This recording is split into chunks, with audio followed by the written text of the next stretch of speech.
epekto ng, ito ano ko lang, tingin ko lang naman ito, kasi hindi ko rin naman talaga maulaan kung ano nasa isip ng kapatid ko. Tayo, tama yung sinabi ni Rob Francis kanina, may galit tayo. Galit na, lahat tayo galit dito. Kaya nga tayo nagtipon-tipon kasi gusto natin na may pagbabago na nangyari. Kasi yung pagbabago na yon kinuha ni Bongbong Marcos, nandun na sana tayo.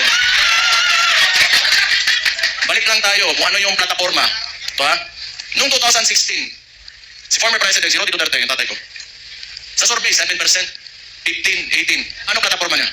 Dalawa lang. Very simple. But it reflected the sentiments of the people.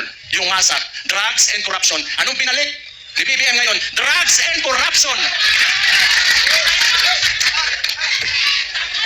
Diba? Itakil lang natin ito. Totoo naman na napakasimple lang ng bit-bit ni PRRD patungo sa Malacanang, no?